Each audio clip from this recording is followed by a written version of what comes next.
Books को, सभी चीज़ों को खुद अरेंज करते हैं और उसमें अलग अलग तरीके की जो प्रॉब्लम्स आती हैं उनसे या तो खुद तैयार होते हैं जूझने के लिए या फिर सर से या बहुत से लोगों से डिसीजन करते हैं, राय मशवरा करते हैं और उसके बाद फिर उस प्रॉब्लम का सोल्यूशन भी निकालते हैं। तो हमारे एक मेंबर हैं हर्षित डोंगरा गोटी, तो उनका आर्टिकल मैं यहाँ पे कर रहा हूँ आप सबके लिए। उनका शीर्षक है हमारे समाज का शर्मनाक चेहरा। ये इनका आर्टिकल का शीर्षक है। समाज आखिर क्या है समाज? जब मैंने इसको जानने समझने के लिए किताबों को पढ़ा तो पता चला कि समाज तो वह है जहाँ पर अलग अलग लिंग, जाति, धर्म आदि के लोग साथ मिलजुल कर बिना किसी भेदभाव या बिना जोर जबरदस्ती के रहते हैं। समाज जिसके बारे में मैंने अब तक सिर्फ स्कूली किताबों में पढ़ा था वह बहुत अच्छा था, लेकिन समाज की असलियत से रूबरू होने का मौका मुझे हमारी कम्युनिटी लाइब्रेरी ने दिया। जब मैं पहली बार लाइब्रेरी में गया तो उसी दिन मेरा समाज को लेकर भ्रम टूट गया। मैं जैसे ही लाइब्रेरी में पहुंचा तो मैंने देखा कि कई लड़के एक लाइन पर बैठकर मेरी साथियों जो पहले से लाइब्रेरी चला रही थी को घूर रहे थे।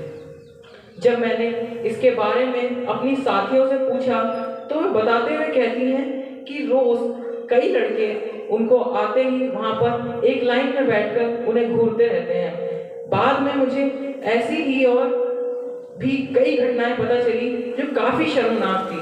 तब मुझे पापा की एक बात याद आई कि पापा कभी भी शाम के समय दीदी को अकेले घर से बाहर क्यों नहीं निकलने देते। वे कहते हैं कि शाम को अकेले बाहर घूमने में खतरा होता है, लेकिन यहाँ तो लड़कियां दिन में भी सुरक्षित नहीं हैं, चाहे वह अकेले हो या ग्रुप में हो। मुझे लगा कि शायद हमारे ही इलाके में ऐसा होता होगा, लेकिन मैं फिर गलत साबित हो गया। जब कुछ दिन बाद हमारी सभी लाइब्रेरी लीडर्स के साथ मीटिंग हुई तो सब अपने अपने अनुभव, घटनाएं और समस्या बताने लगे।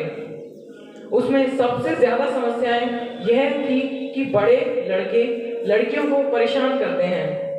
कई साथी बताती हैं कि लड़के लाइब्रेरी में आई अक्सर लड़कियों को आई लव यू और इससे भी भद्दे कमेंट करते हैं। तो कोई उनका घर तक पीछा करते हैं, कोई तो रास्ते में बैठकर उन पर कमेंट करते रहते हैं, तो कोई उनसे अपमानजनक शब्द भी कहते हैं। जब सब अपनी अपनी प्रॉब्लम बता रहे थे, भैया एक दीदी से कहते हैं कि तुम भी कल की घटना बताओ जो तुम्हारे साथ हुई थी। दीदी शर्म से सर नीचे कर लेती है।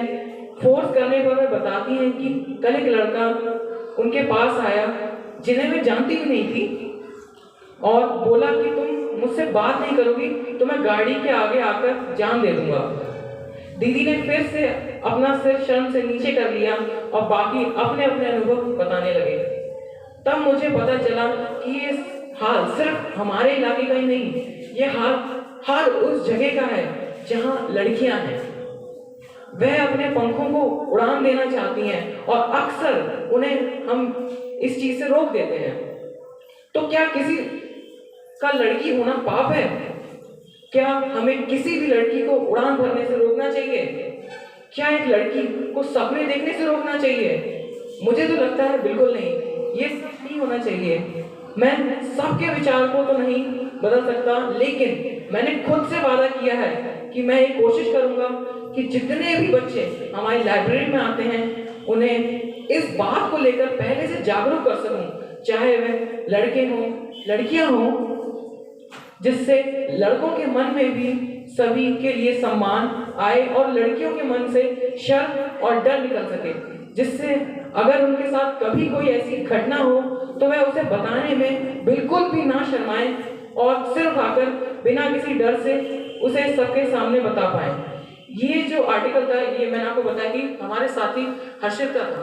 तो इस आर्टिकल को पढ़ने के बाद जो बातें हर्षित ने यहाँ पे लिखी हैं, जिन बातों का जिक्र आया है, उनसे एक चीज तो बहुत साफ दिखती है कि हमारे समाज में हम कहते हैं हमें आज़ादी मिले, हमें रिपब्लिक हुए 70 साल हो चुके हैं, लेकिन इस 70 साल के इतिहास में हमने बातें सोची थी, या जो हमारे बड़े बड़े लीडर्स की जो वादे थे, या फिर जो हमने नए आइडिया, एक नए भारत का निर्माण सोचा था, उसमें हम कितना पीछे रह गए हैं। हमने इक्वलिटी, फर्टिलिटी की बात करी थी, तो वो इक्वलिटी कहाँ है? हम कहते हैं कि लड़का लड़की बराबर है, वो कंधे से कंधा मिलाकर चलते हैं।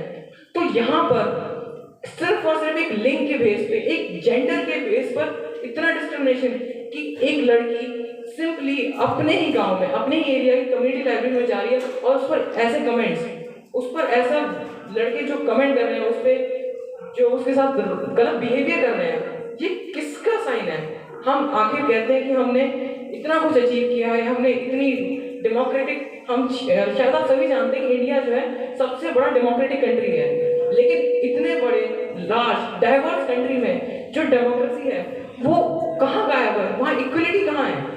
अगर एक लड़की शाम को अपने गांव में अगर अकेले नहीं घूम सकती, तो किस इक्वलिटी की बात कर रहे हैं? कहाँ पे ये इक्वलिटी? हमारे समाज में बड़े बड़े लीडर्स इसी बातों को लेकर चर्चा करते हैं, लेकिन इम्प्लीमेंटेशन कहाँ है इस बात का? कहीं पर नहीं है।